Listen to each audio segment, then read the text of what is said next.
Bonsoir à tous, bienvenue pour cette séquence conclusive de la journée co-organisée par l'Institut Open Diplomacy avec Kedge Business School pour cette 7e étape des rencontres du développement durable. Je suis très heureux de pouvoir accueillir parmi nous l'ancienne présidente de la République de l'île Maurice, la docteure Gurib-Fakim, avec qui je vais m'entretenir en anglais.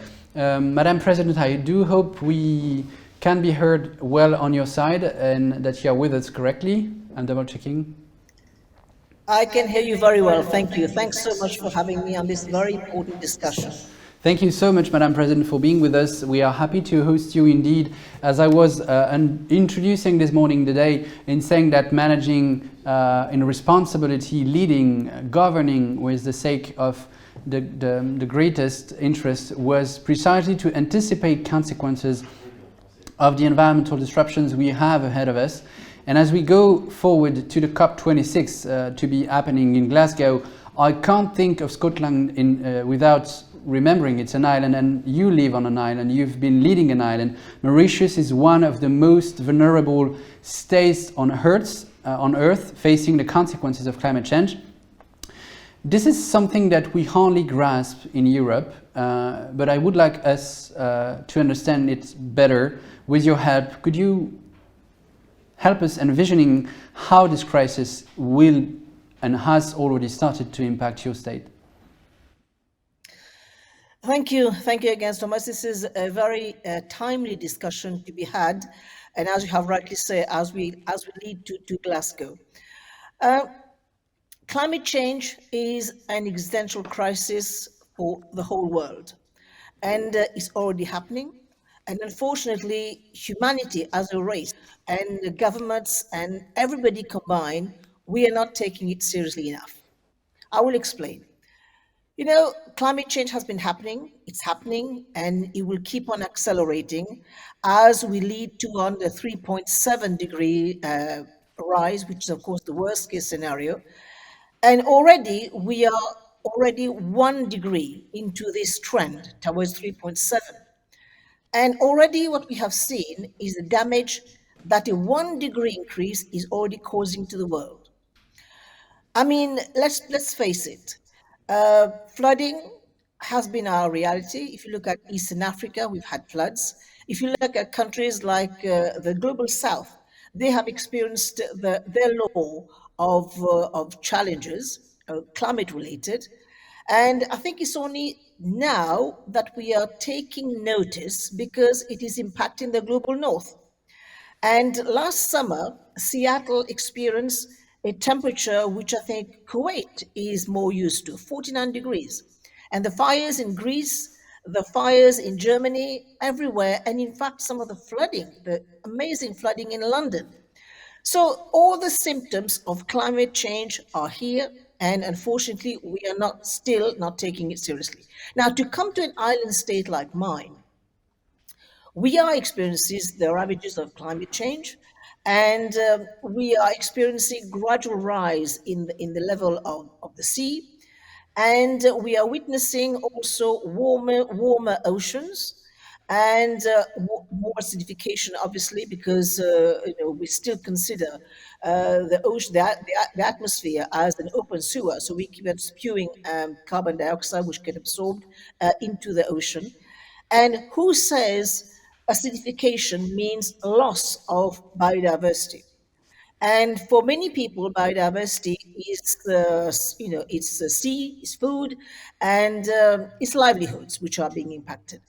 And who's talking about warmer oceans means more violent cyclones. And I think this is a reality. We have seen what happened to New Orleans recently when we talk about the ferocity of cyclones and hurricanes. So these are some of the challenges which are facing us. And also I forgot to mention, warmer waters also mean bleaching of coral reef. And we have seen that already on a massive scale in Australia, but in our parts of the world is happening.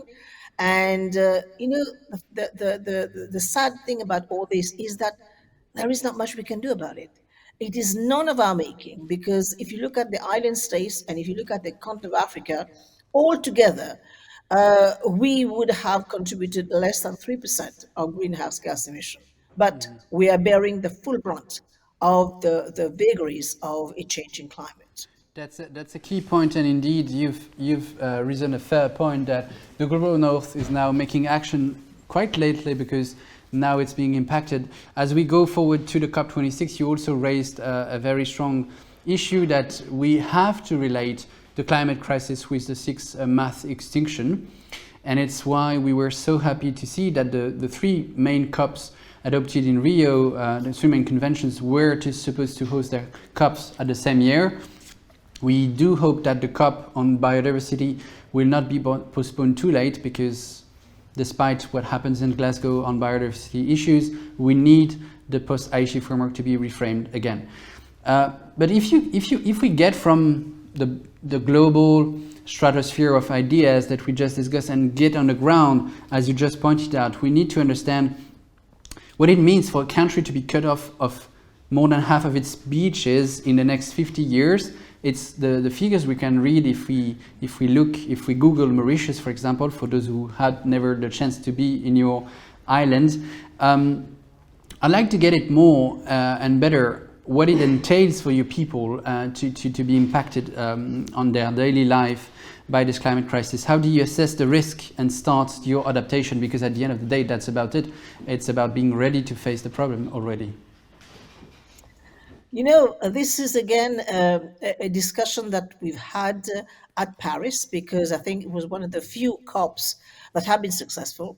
And Paris has been successful because we all brought in our INDC, the national contribution that we could bring to the table. And I think this was why we made Paris a success. And I say we mean a community of nations.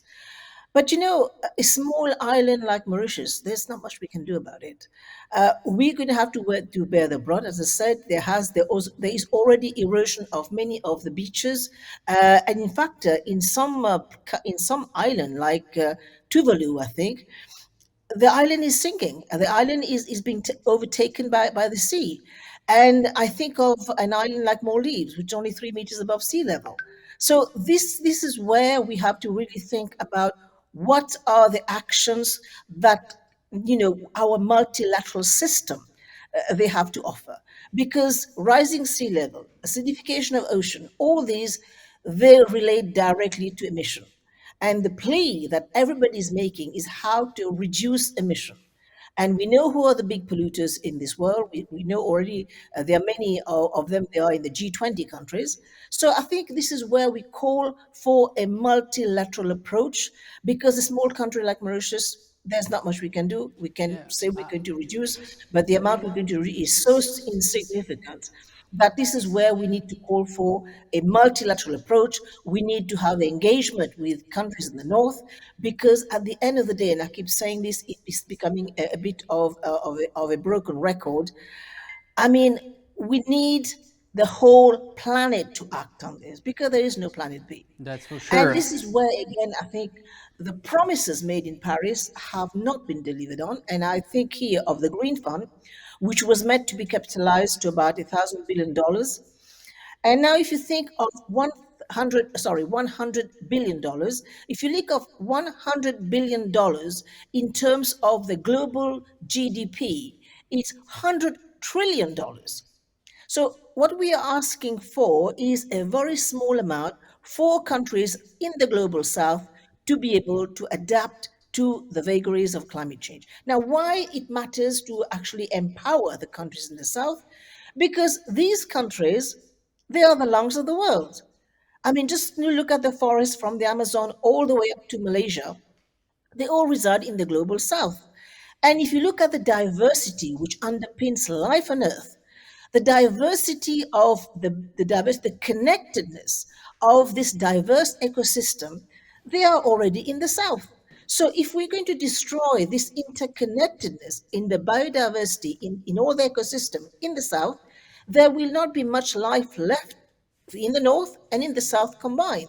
So it's in our global interest to see to it that these ecosystems survive.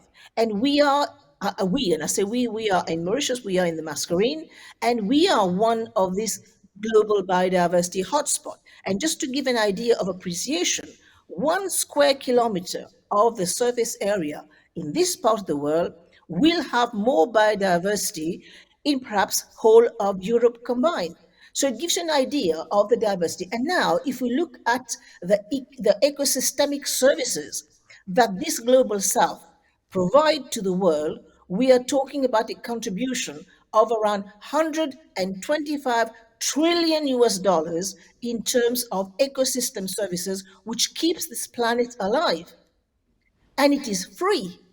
So if we really want to get a measure of what nature provides us in terms of these services, clean water, clean air, food, fiber, medicine, all this, there's a huge contribution from the global south. So when I'm talking about the 100 billion contribution, it is not a charity. It is a service which we are providing to ourselves.